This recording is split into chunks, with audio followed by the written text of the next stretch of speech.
먼저 저 말씀 듣고 함께 성경 살피고 계신 여러분께 양해를 좀 청합니다.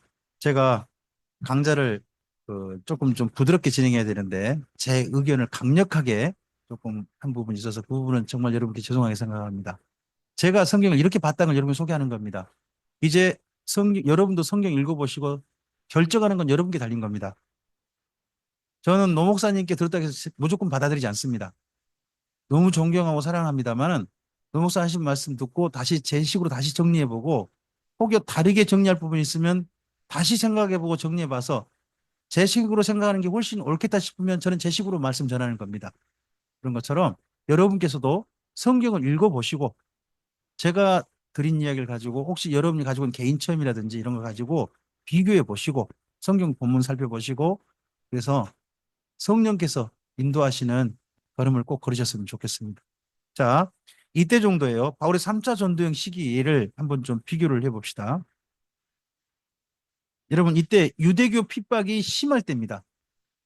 심할 때입니다. 그러면요, 유대인들은 무슨 고민이 있겠습니까?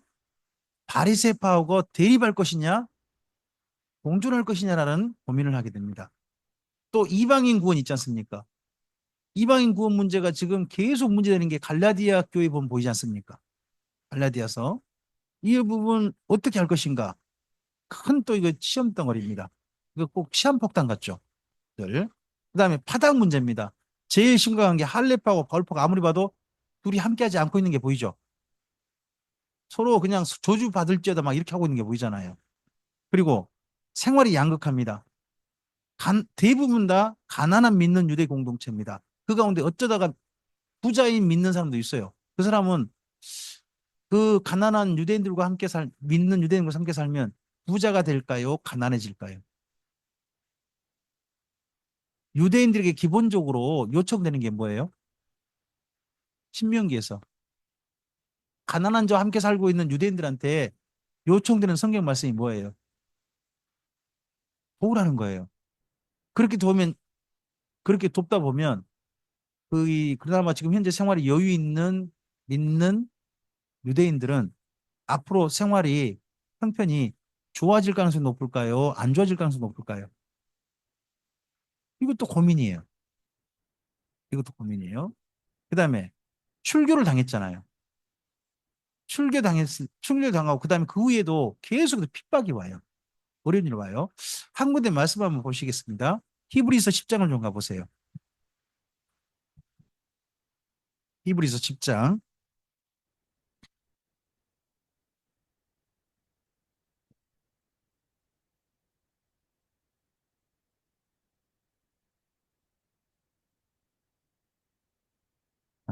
32절부터요. 32절부터 34절까지를 읽어보시면 여기 히브리서라는 편지를 받을 당시까지 믿는 유대인들이 당했던 일반적인 어려움을 이야기하고 있어요. 일반적인 어려움. 읽어주실까요? 전에 빛을 받은 후에 고난의 큰 싸움을 견뎌낸 것을 생각하라. 혹은 사람들에게 이건 뭔 말이에요? 말씀드렸잖아요. 침뱉음 받는다고. 저주받고. 그런다고. 그 다음 또요. 그럼 왕따들끼리 모이는 모임이 뭐예요? 교회 공동체 모임이겠죠. 거기다가 34절요.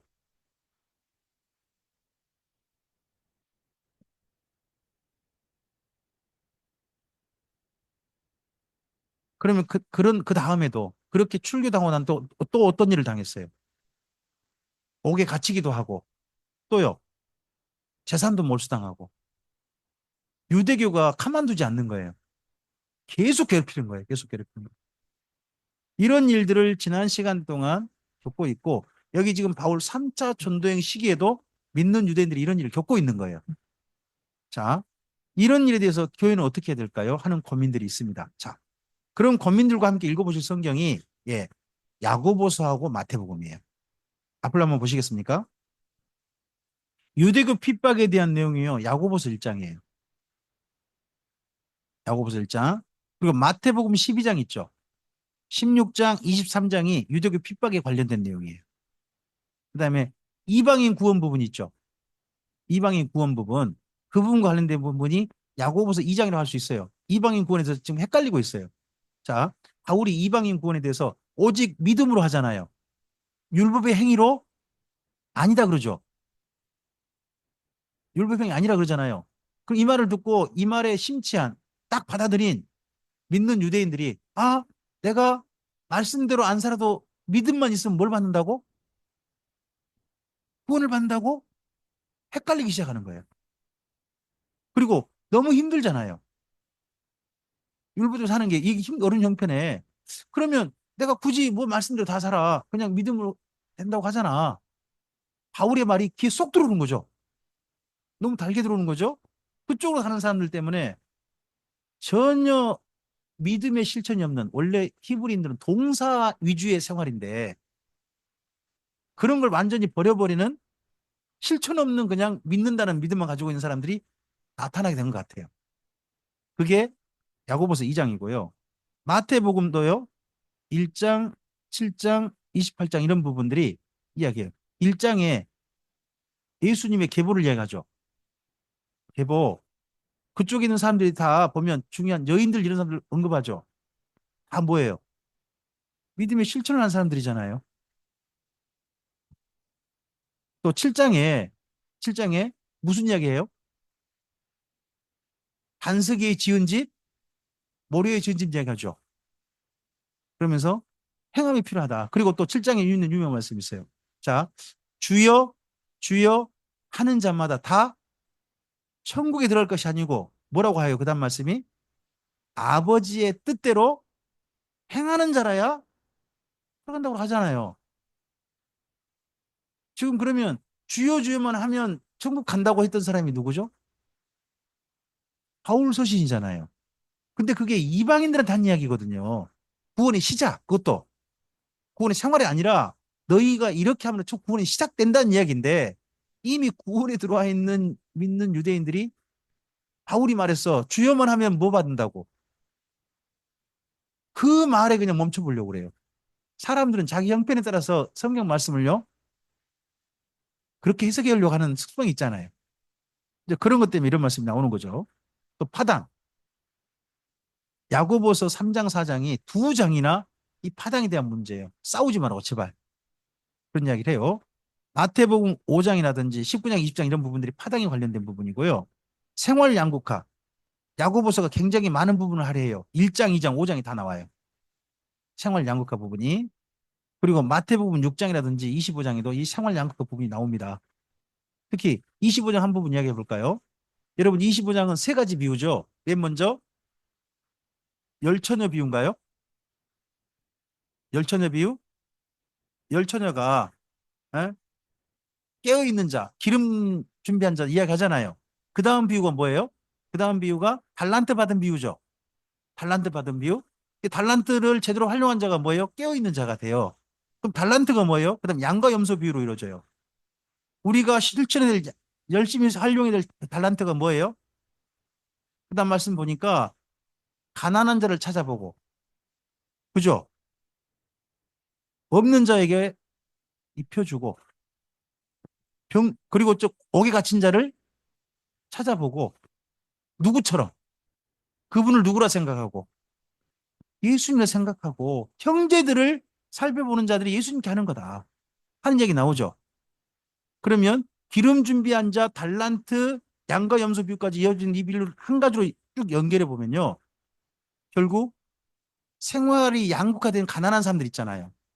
그런 사람들에서 외면하지 말라는 이야기가 돼요. 그 당시 이 마태복음이 믿는 유대인들에게 쓰고 있죠. 지금 우리에게 쓴 게 일단 아니잖아요. 믿는 유대인 사이에서 그런 걸 하는 거예요. 실제로 여러분 그러면 그 당시에 어, 부자들인 믿는 유대인들이 가난한 유대인들을 위해서 자기 것을 내놓았던 대표적인 사례가 뭐예요? 바나바잖아요. 예루살렘에다 따로 사놓은 밭을 기꺼이 내놓잖아요. 따라하려다가 죽어버렸던 아나니아 삽비라도 있고. 여러분 마가네 집이 재산 내놨겠어요? 안 내놨겠어요? 마가 다락방 했을 거예요. 다 가난해졌을 거예요. 기꺼이 그렇게 했을 거예요. 기꺼이. 그런 내용과 관련되어져요. 그 다음에 출애굽과 그 이후 특별히 야고보서 5장 그리고 마태복음 19장 이런 내용들이 관련되어집니다. 자, 그런 가운데서 한번 볼 거면 야고보서하고 마태복음을 같은 시기 저작으로 볼 거냐 하는 부분에 있어서요. 1차 독자가 누구예요? 야고보서는 누구예요? 자, 1장 1절을 가보세요. 야고보서 1장 1절.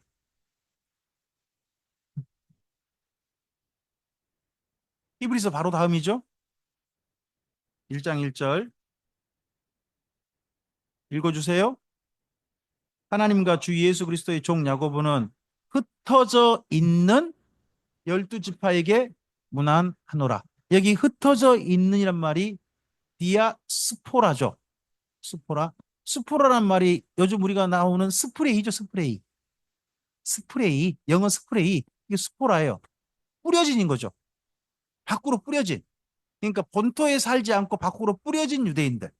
그러면 흩어져 사는 그런 유대인들에게 두한 말이고요. 마태복음 모든 믿는 유대인들을 대상으로 합니다. 그 다음에 권위를 야고보서는 이 편지를 보내는 권위를 누구에게 두어요? 야고보 자신에게 둡니다. 야고보 자신에게 둬요. 그리고 마태복음 권위를 누구에게 둬요?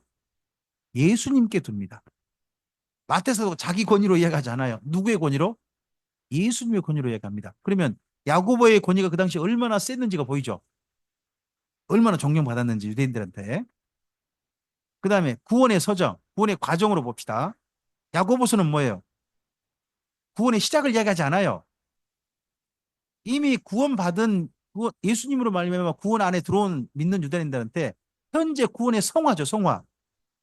성화와 그리고 어디를 바라보게 해요? 심판. 심판을 바라보게 해요. 마태복음은요. 처음 믿음의 시작부터 성화와 심판까지를 다 바라보게 해요. 구약 배경으로 보면요. 야고보서는요. 잠언하고 비슷해요. 글 쓰는 형식이 잠언과 비슷해요. 마태복음은요. 잠언 후반부 키아즘 비교 대조 형식으로 글을 쓰고 있다는 거예요. 그리고 바울과의 관계로 보면 여기 야고보서는요. 야고보하고 바울 관계는 바울이 야고보 밑이에요. 야고보가 최고 지도자라니까요. 우리는 바울이 항상 바울은 최고 바울 최고 그러는데 바울은요 사도들보다 미치고요. 당연하고 또 이 사도들 전체도 어떻게 보면 야고보의 지도를 받는 거예요. 예루살렘 교회 총회장이 그총 감독이 여기 야고보니까요. 네. 바울이 가보면요 야고보한테 보고로 가요.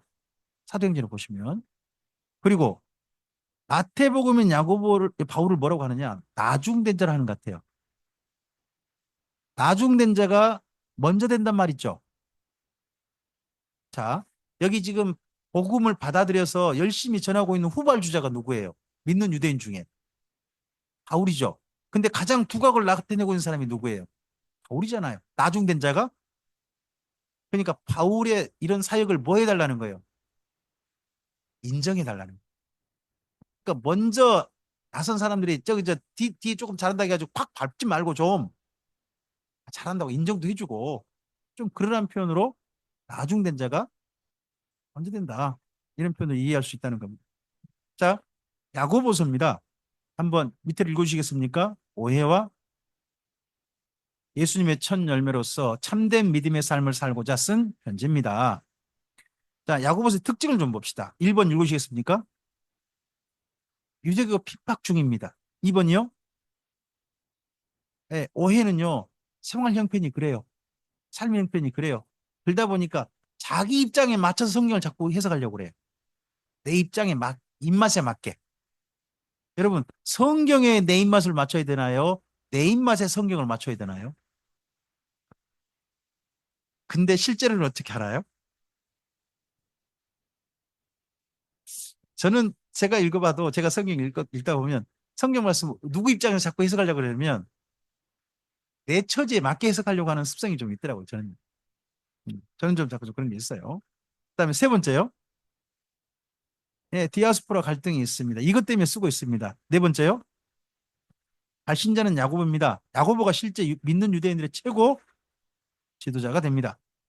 자, 야고보서는요, 참 믿음, 이걸 말하고 있습니다. 바울의 믿음 교리에 대한 오해를, 바울의 믿음의 교리에 대한 오해, 이런 것도 좀 바로잡고요. 여러 가지 시험과 시련, 또 사랑으로 실천하는 사랑, 오해하지 않고, 뭐 사랑, 선한 열매가 돼가고, 편벽, 한쪽으로 치우치거나 거짓이 없는 믿음, 이런 거라든지, 이런 믿음을 이야기합니다. 야고보서를 이렇게 좀 정리해 봤으면 좋겠습니다. 1장은요, 시련이요, 시련. 이 시련이 누구로부터 올까요? 그 당시 믿는 유대인들은 누구로부터 이 시련을 겪고 있을까요? 유대인.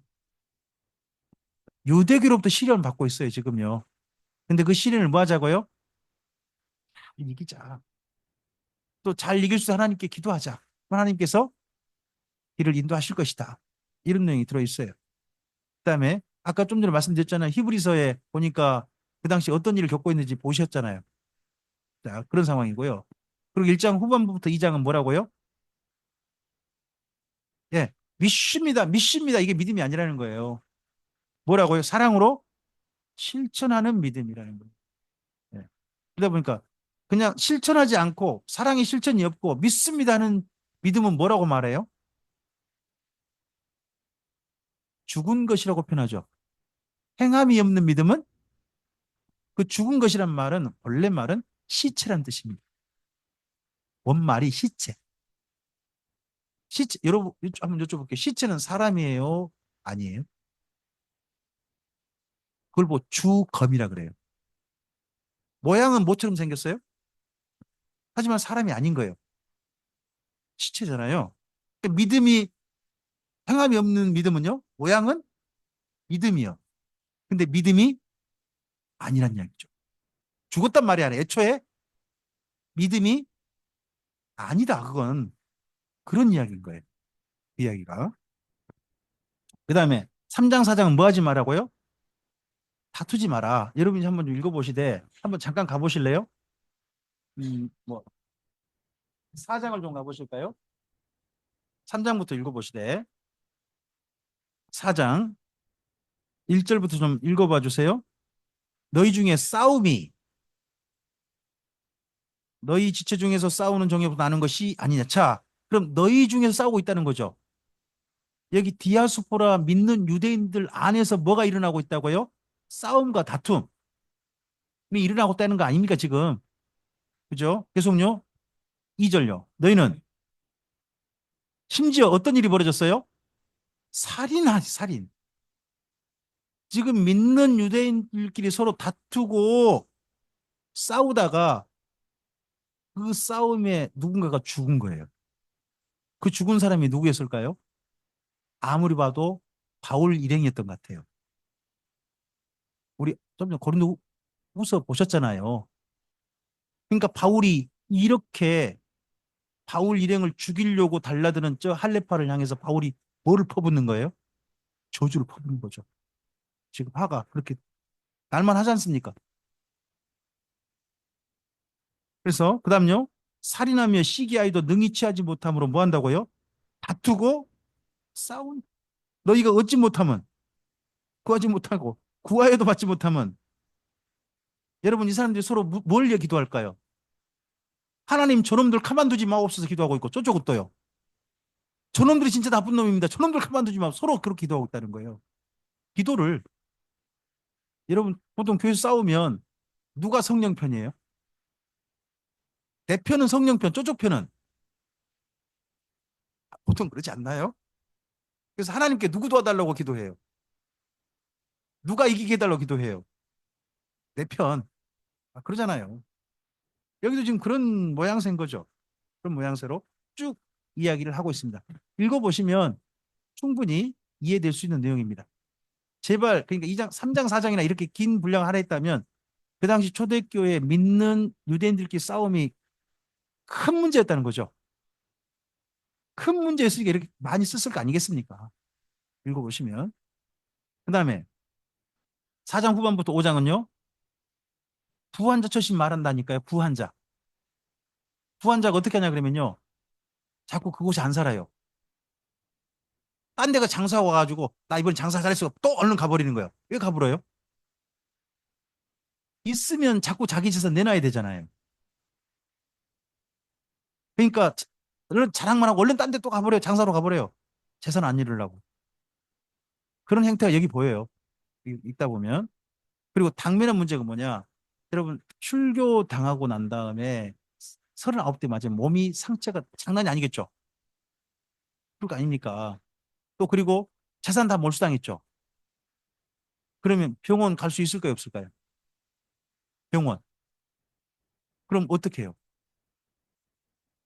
집에서 시름시름 앓고 있는 거예요. 그 상처난 몸을 안고 점점 몸은 악화되는 거예요. 그럼 어떻게 해요? 교회 공동체에 도움을 청하는 거예요. 근데 교회 공동체도 병원 모실 돈이 있어요, 없어요? 없어요. 그러면 장로님들 어떻게 해요? 그나마 응급처치는 해야 될 거 아니에요. 상처난 몸에 응급처치 방법이 뭐예요? 상처난 몸 올리브 기름을 바르는 거 왜 바르죠? 민집사님 간호사시잖아요. 간호사 입장에서 이야기 한번 해보세요. 이 여기다 올리브 기름을 바르면 그나마 응급처치가 되는 거예요. 상처난 사람, 상처가 덧나고 있는 사람, 네, 도포용이든 도포용. 자, 이게 또 어디가 있죠? 예루살렘에서 여리고로 내려가다가 강도다 만난 사람 있죠. 그 사람한테 사마리아인이 먼저 뭐 부어요? 포도주 붓잖아요. 왜 포도주 붓죠? 소독. 그 다음에 뭘 발라줘요? 올리브 기름 부으고 그러고 난 다음에 주막 데려가잖아요. 올리브 기름 부어준 게 그게 도포용이에요. 이 막을 만들어 가지고 외부에 막는 거거든요. 그러니까 그 기름 부은 걸 꼭 우리가 꼭 성령님으로 해석을 해요. 사교단은 모르겠어요. 우리 교단은 꼭 성령님으로 해석하거든요. 근데 그게 아니고 지금 장로님들 교회 공동체도 뭐가 없어요? 그거 모실 돈이 없어요. 그러니까 뭐밖에 할 수 없어요. 응급처치 정도하고 누구 도움을 받을 수밖에. 하나님의 도움. 이렇게 기도하면 누가 도우실 것이다. 그래도 옛날 엘리야가 기도할 때 비도 안 내리게 하겠다면 하나님 아니냐. 그 하나님 우리를 도우실 것이다라는 이야기를 그 다음에 하고 있어요.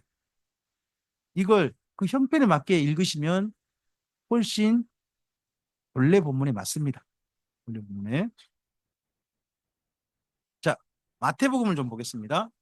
마태복음 밑에를 좀 읽으시겠습니까? 유대인에게 전하는 예수님입니다. 밑에도요. 가버나움의 세리였던 마태가 예수님의 제자로 부름을 받아 유대인을 왕으로 오신 예수님 이야기를 유대인들에게 유대인이 익숙한 합법으로 유대인이 익숙한 합법, 유대인들이 서로 말하는데 익숙한 합법이라는 거죠. 저는 이곳에 오신 분들이 전라도 분이면 참 좋아요. 왜요? 저도 모르게 제 어투에서 전라도 말이 많이 묻어난대요. 그래서 그래서요 산청에서 저와 함께 강좌 참석하셨던 분들이요 나중에 따라와서 한마디 하고 가세요. 되게 좋아요. 되게란 말을 들으면 딱 알죠. 전라도 오셨구나. 좀 그런 게 아주 참 좋아요. 뭐 하여튼 서로 얘기하면서 어디서 오셨는데요? 순천에서 왔어요. 뭐 이렇게 이야기를 하고 가시고 그런 게 있습니다. 자, 마태복음의 특징을 좀 봅시다. 첫 번째 1번 읽어주세요. 2번이요.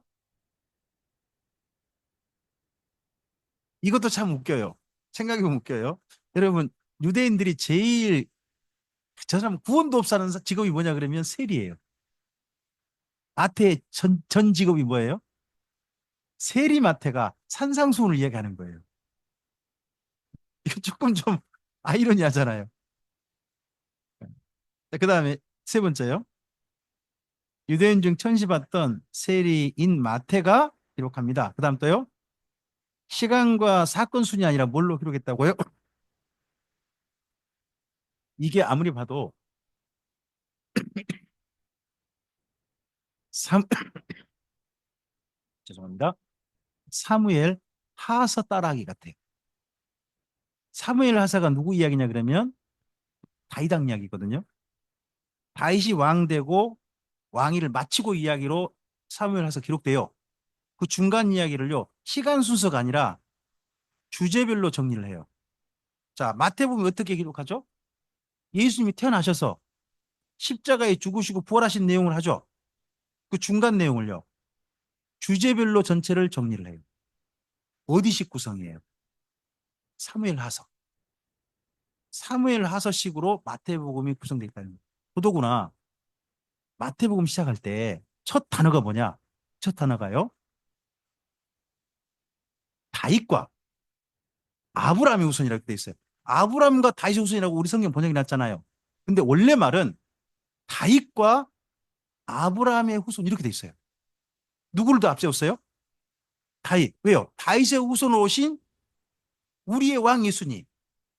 이게 말하고 싶은 거거든요. 그러니까 옛 다윗 이야기하고 다윗의 후손 예수님 이야기하고 두 개 이야기가 비슷한 구조로 성경 한 권을 갖다가 쓰는 방법론을 그대로 해서 유대인들이 그럼 익숙한 거죠. 맞추고 예수님 마태복음 읽으면서 그들은 뭐가 연상될까요? 사무엘 하사가 연상됐을 것 같아요. 사무엘 하사가. 자, 그다음 또 볼까요? 다섯 번째 읽어주세요. 구약의 메시아 예언을 성취하신 예수님을 말하려고 가끔은 예, 이게 구약의 예언이 예수님 성취하셨다. 제가 드린 이야기 중에 이사야서 할 때 말씀드렸는데 기억나실까요? 임마누엘. 임마누엘. 마태복음에 인용된 임마누엘은 아무리 봐도 그때 아하스 왕 때 임마누엘 같다. 차라리 같은 본문에 다른 임마누엘을 인용했으면 더 좋겠다. 저는 제 의견을 그때 말씀드렸습니다. 그다음에 여섯 번째요. 말이 없던 마태와 열심당 시몬이 예수님이요. 전도 짝꿍을 붙여주셨거든요. 근데 저 전도 짝꿍이 누구냐? 마태와 시몬이 짝꿍이에요. 근데 한 사람은 뭐라고요? 세리예요. 한 사람은 뭐예요? 열심당이에요. 그럼 뭐 같냐 그러면요. 친일파하고 독립군하고 짝꿍이 된 거예요. 그러면 독립군이 그쪽 친일파 사람 보면 뭐 하고 싶을까요? 예수님 짝꿍을 붙여도 하필 두 사람 짝꿍이 났다니까요. 참 묘해요. 그리고 둘이 한 말을 안 해요. 둘이 말을 안 해요. 이 두 분이 말을 했다는 이야기가 성경에 아무 데도 없어요. 네. 그 다음에 일곱 번째요. 예수님의 제자 중에 그 야고보와 요한 야고보 세베대 아들 말고요. 또 야고보가 있어요. 근데 그 야고보가 누구의 아들이에요? 아, 세베대 아들 말고요. 누구의 아들이에요? 누구의 아들이에요? 자, 마태복음 10장 3절을 한번 찾아보세요. 마태복음 10장 3절 한번 찾아보세요. 네. 알페오의 아들, 거기는 마태로 돼 있죠. 알페오 아들 마태. 맞습니까? 야고보입니까? 아, 그러면 마가복음 2장 14절 가보십시오.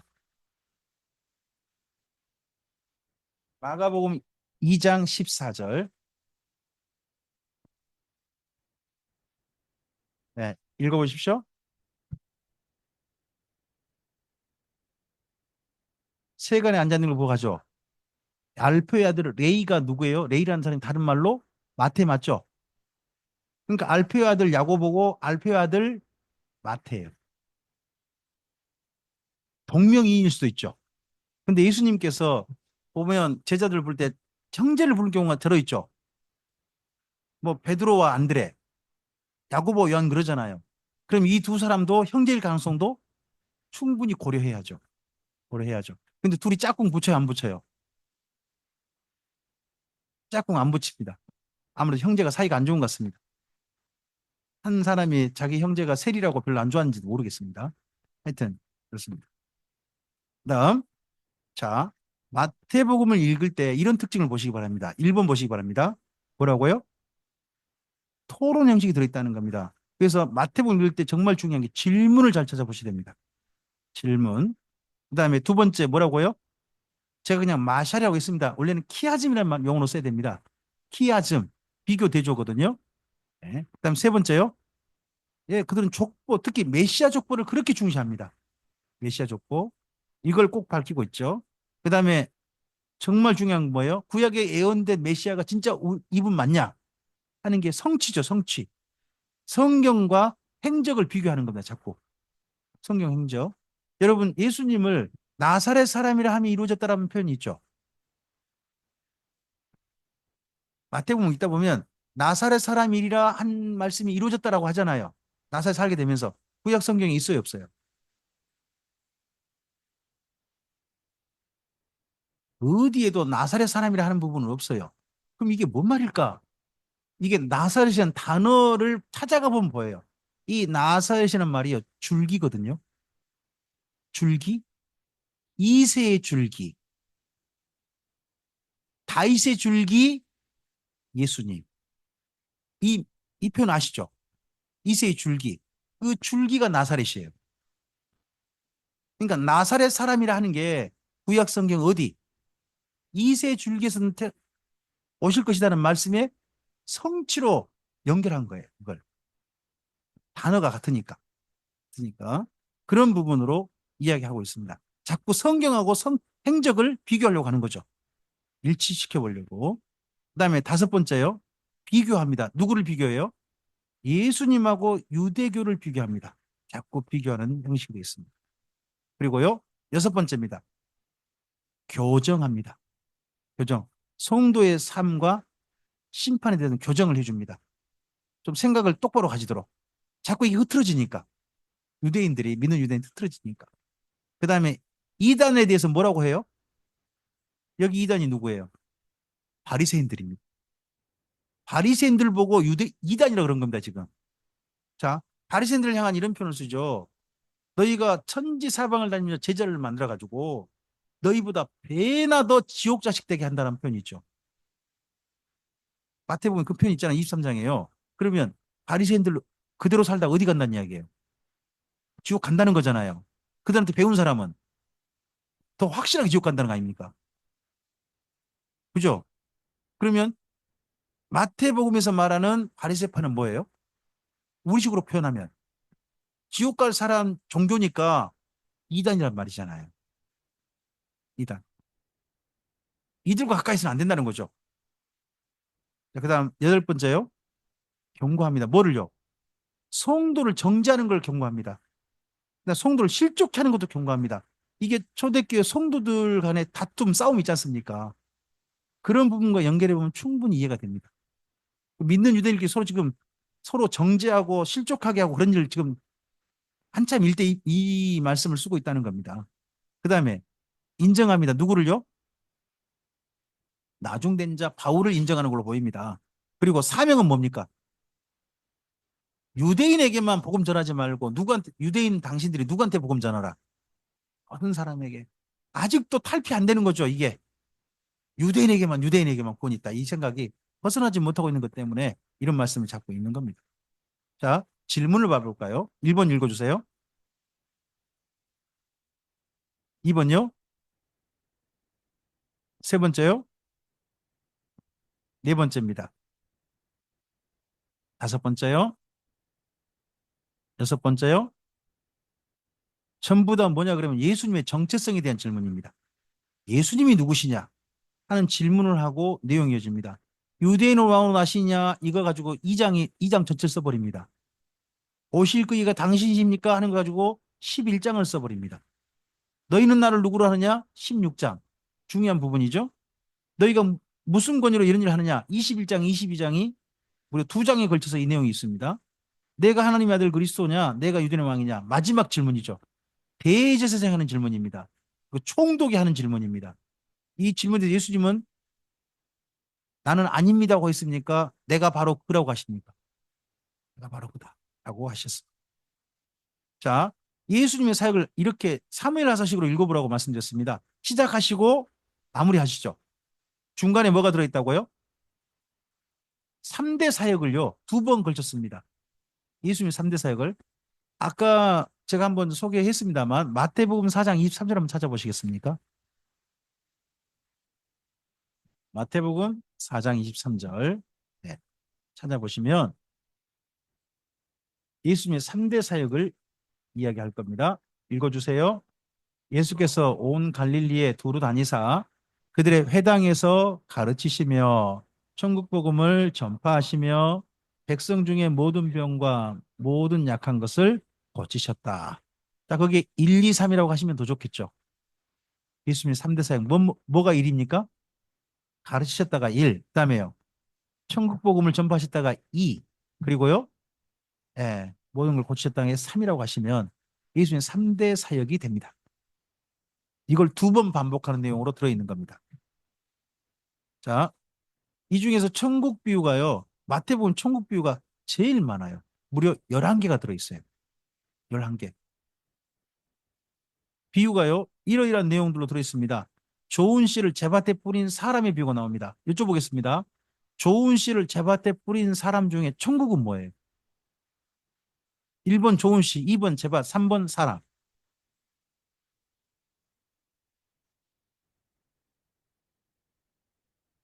다시 해요? 자, 다음 중 천국은 무엇인가요? 1번 좋은 씨, 2번 제밭, 3번 사람. 아, 여러분 신천지 가기 생겼네. 이것도 답을 못하면 어떡해요? 이거 사람이에요. 나머지는 다 사람을 꾸미는 말이잖아요. 근데 신천지 가면 무엇을 천국이라고 그럴까요? 좋은 씨를 천국이라고 해버려요. 좋은 씨를. 가라지하고 좋은 씨 이것 때문에 그쪽으로 가요. 하지만 그 본문 속에 13장 24절 보시면 천국은 마치 좋은 씨를 제밭에 뿌린 사람과 같다라고 돼 있어요. 그죠? 그럼 사람이 천국이 됩니다. 그 다음에 겨자씨 한 알이죠. 천국은 겨자씨 한 알과 같다 그러지 않습니까? 그 다음에 천국은 가루 속에 넣은 누룩 한 덩어리죠. 한 덩어리. 그 다음에 밭에 감추어진 보화라고 그러고요. 좋은 진주를 구하는 장사치라고 그러고요. 그리고 바다에 던져진 그물이라고 합니다. 자, 여기에 천국은 뿌려진 사람, 겨자씨 한 알, 누룩, 보화, 장사꾼, 그물까지 전부 다 누구를 가리키냐? 예수님을 가리킵니다. 예수님이 천국이에요. 마태복음에서 말하는. 이 땅에 씨를 뿌리신 분이 누구예요? 예수님이세요. 겨자씨 한 알로 심어지신 분이 누구예요? 예수님이에요. 가루 속에 한 덩어리 넣어진 누룩 한 덩어리가 예수님이시라는 거예요. 그리고 감춰진 부하가 누구시라고요? 예수님이에요. 근데 그 부하를 발견한 사람이 어떻게 돼요?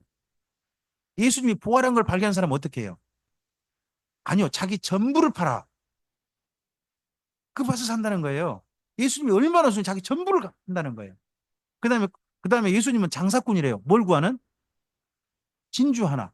진주를 구해요. 그러다가 진주 몇 개 찾았어요? 극기 좋은 진주 한 개 찾았어요. 그 진주 장사가 어떻게 해요? 자기 가진 거 전부 팔아서 진주 한 개 산대요. 이게 예수님하고 우리 서로 바라보는 눈이에요.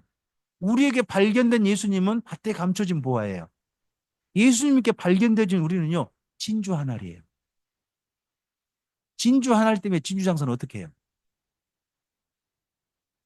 자기 전부를 팔아 진주 하나를 산다니까요? 그리고 우리에게 발견된 예수님 때문에 우리는 어떻게 해요? 내 전부를 팔아 예수님을 사는 거예요. 이게 예수님과 우리 사이 관계예요. 서로를 가치를 발견해 주는 거죠. 그 다음에 결산하는 임금이 나오고요.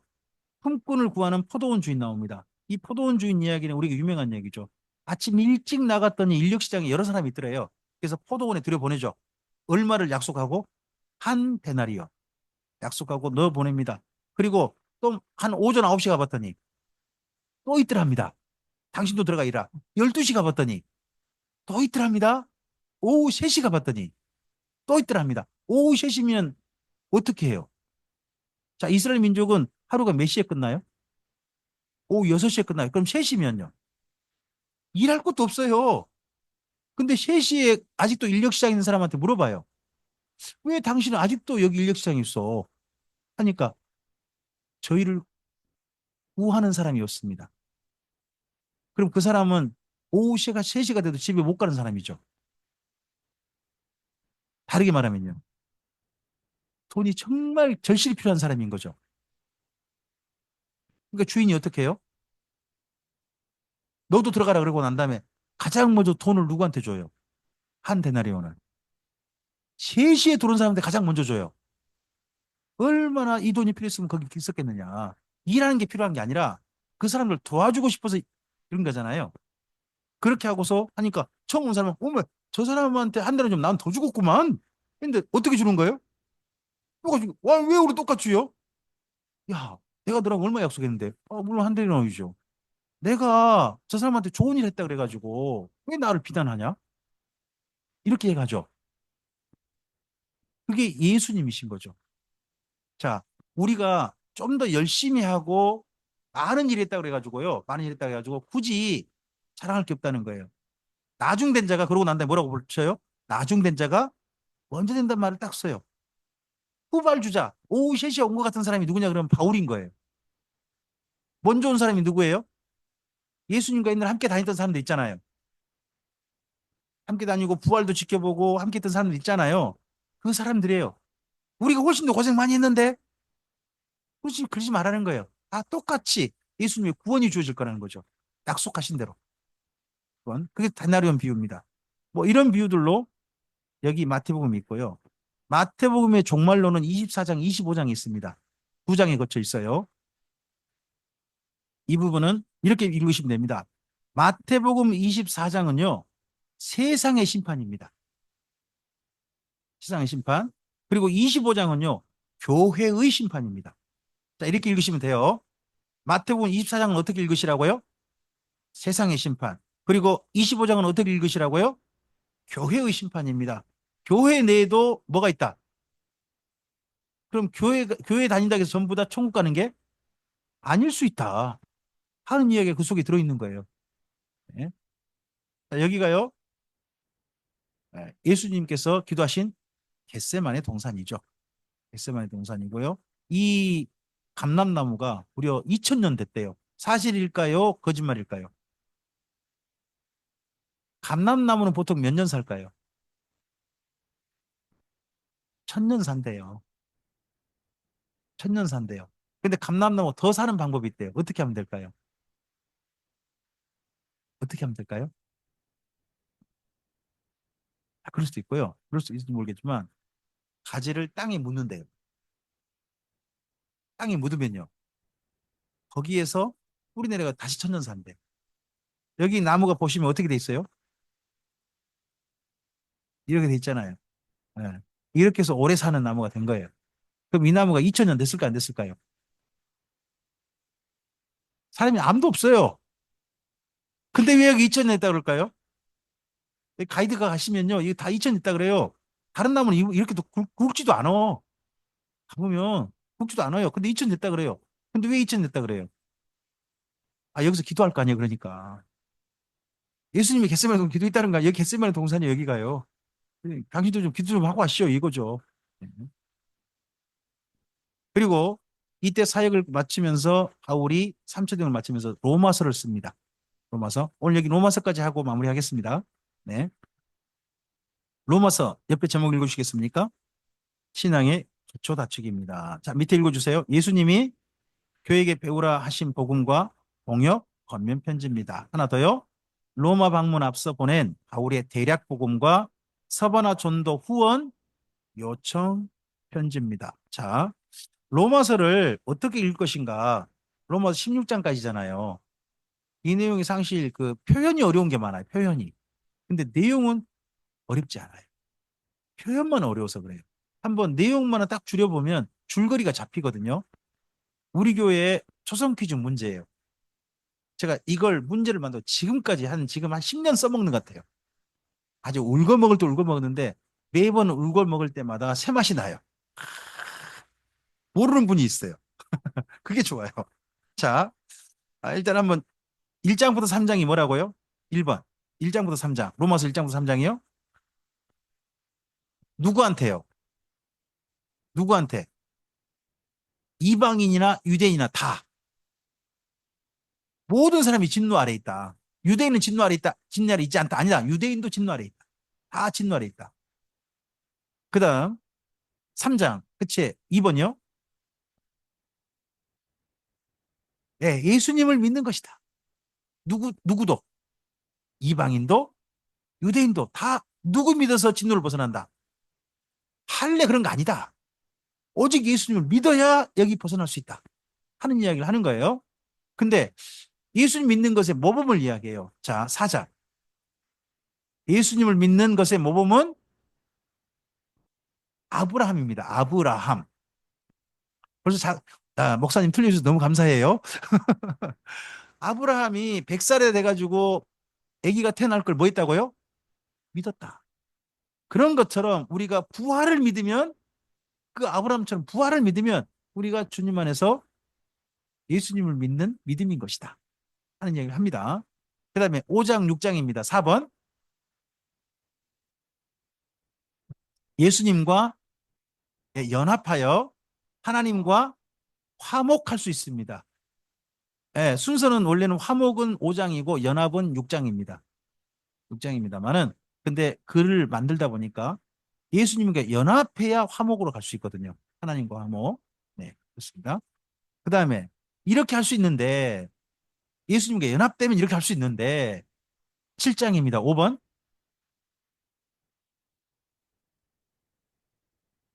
그럼 죄가 떠나야 우리가 예수님과 연합할 수 있다는 거죠. 그러면 죄가 우리를 떠나야 안 떠나요? 누구처럼 안 떠나요? 첫째는 남편처럼 안 떠난대요.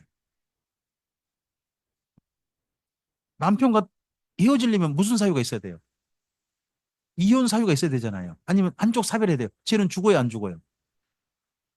누가 먼저 죽어요? 아, 이 쟤하고 이혼하고 싶은데 첫째는 이혼 결격 사유가 나한테는 있어도 쟤한테는 없어요. 내가 이게 이혼 신청을 할 수가 없어요. 헤어질 방법이 없어요. 두 번째는 더 심각해요. 오호라 이 사망의 몸에서 누가 나를 건져내라 그러죠. 그 사망의 몸이 뭐냐 그러면 묶여 있는 시체를 두고 한 말이에요. 살아있는 사람한테 죽으라고 시체를 묶어놓는 로마 형벌이 있어요. 그럼 시체를 묶어놓으면 살아있는 사람이 살아있어요, 죽었어요? 아, 지금 살아있죠. 살아있는데 이 시체 때문에 어떻게 돼요? 지금 죄와 함께 있는 내가 현재 살아있어요, 죽었어요? 살아있죠. 근데 결국 이 죄 때문에 어떻게 돼요? 죽는 게 맞찍고 사망의 몸 같다는 거예요. 근데 이 사망의 몸, 이 시체만 떼내면 내가 살 수 있잖아요. 뗄 수 있어요, 없어요? 왜요? 죽으라고 지금 형벌 받고 있는 거예요. 형벌을 그렇게 받고 있는 거예요. 그러면 이 형벌로 벗어날 수 있는 방법이 뭐밖에 없어요? 사면이죠, 사면. 사면. 근데 그 사면이 바로 뭐다? 누구시다? 성령님이시다. 그래서 8장 7번이요.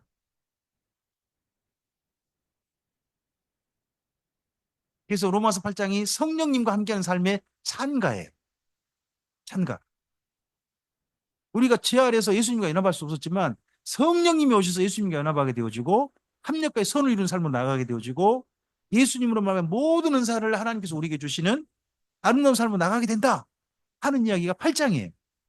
성령님 말미암아 일이 이루어진다는 거죠. 자, 그리고 10장입니다. 7번. 우리에게 이러한 복음이 뭘 통해서 왔습니까? 전도. 전도를 통해서 왔습니다. 그 중간에 물론 여기 부장이 유대인들을 향한 그의 안타까운 마음을 이야기해요. 그건 우리가 들을 필요 없잖아요. 유대인을 향해 안타까워하라고 그러고 우리 이방인을 향해서는 이러한 복음이 우리한테 뭘로 전해졌다? 전도란 방법으로 전해졌다 합니다. 먼저요. 하나님이 어떤 사람 보내신대요. 그럼 보냄받은 사람이 가야 되겠죠. 가서 예수님 이야기를 전해야 되겠죠. 전하면 누군가가 듣는 사람이 있대요. 알아듣는 사람이 믿어졌대요. 믿어지면 누구를 불러요? 주님을 불러요. 부르는 자에게 누가 임하예요? 성령님이 임해요. 그 이야기가 10장이죠. 전도의 원리. 제가 지금 거꾸로 말하고 있는 거예요. 거기 읽어보면 믿고 그다음에 믿었다는 건 누군가 들었던 거고 들었다는 것은 누군가 당신한테 버림받은 자가 있는 거고 에? 그 사람은 누군가 보냈다는 것이다. 하나님 보내신 것이다. 한 이야기 이렇게 거꾸로 지금 써 있습니다만 제가 거꾸로 다시 이야기해 본 겁니다. 자, 8번입니다. 여기까지 17번까지는요. 이론편이에요. 이론편. 내 안에 이루어진 내용이에요. 이론편. 8번은 실천편입니다. 실천편 12장부터 15장이에요. 읽어보세요. 하나님이 기뻐하는 우리 교회에서요. 여기 8번 때문에 안절을 너무 많이 했어요. 여기까지 왔다가 7번까지 잘해요. 어쨌든 와요. 근데 8번에서 여러 사람 앉았어요. 산제사 그러니까 선지자? 이러기도 하고 별말이 다 나오는 거예요. 그러다가 마침내 산제사 나와가지고 예, 한 분이 선물 가져가는 뭐 그런 경우가 저는 있었거든요. 예, 여기서 저도 가서 보면 여기 8번을 잘 모르는 분이 이런 말해요. 8번은 복음의 실천편입니다. 자 봅시다. 바울이 말한 복음은요. 1장부터 15장까지입니다. 맞습니까? 로마서 1장부터 15장 전체가 바울의 복음이에요. 자, 15장 좀 가보세요.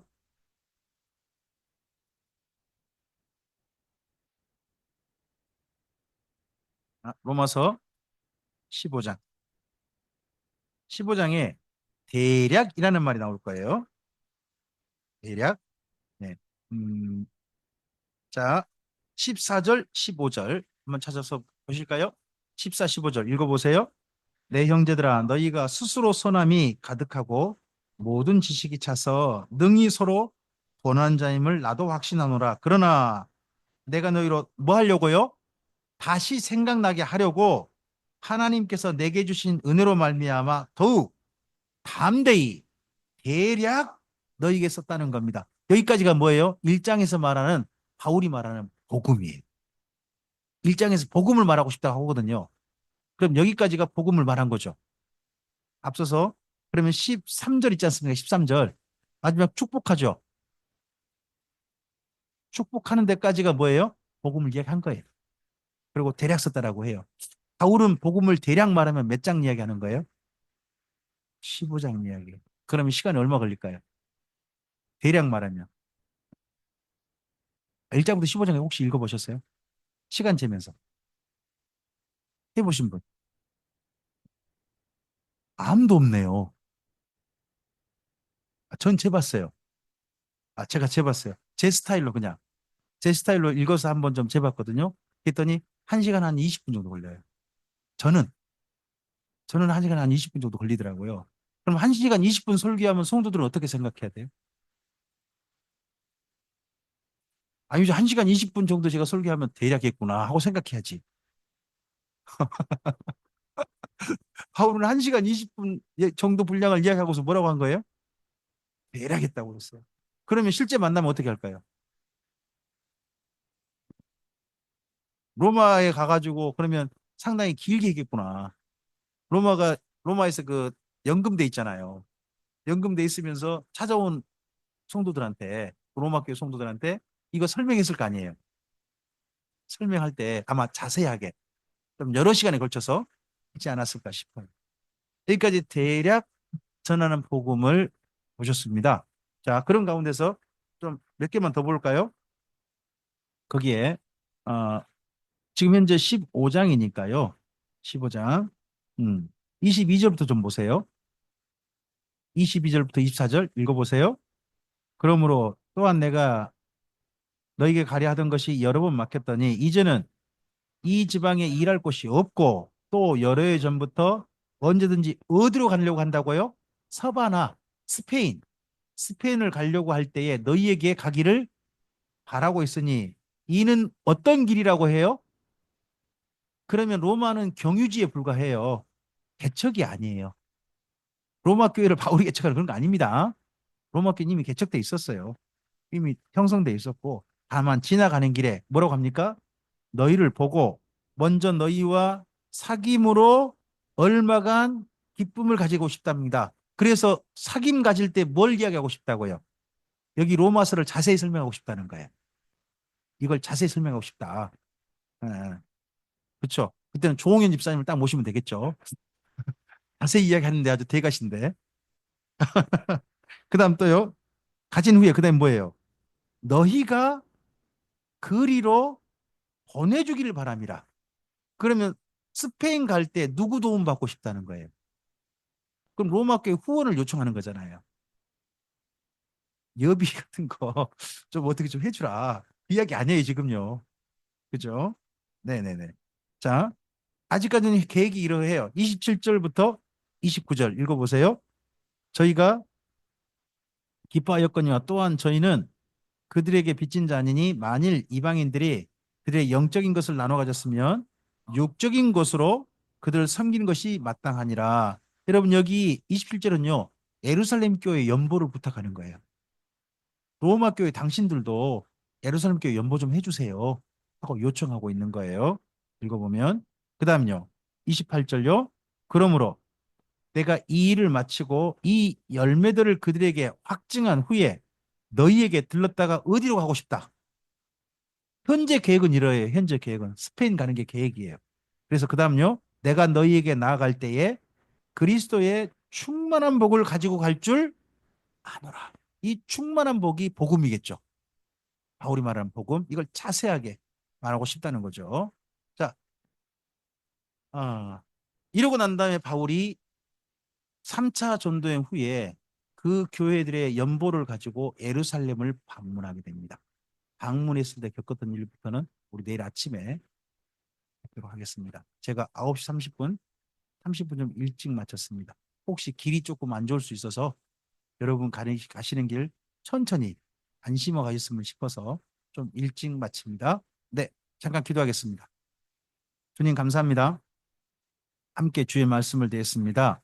오늘 긴 분량은 아닙니다만은 그래도 3차 전도여행까지 우리가 왔습니다.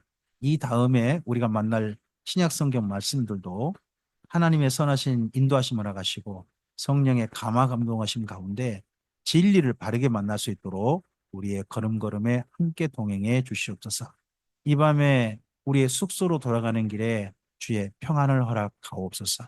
안전하게 하옵소서.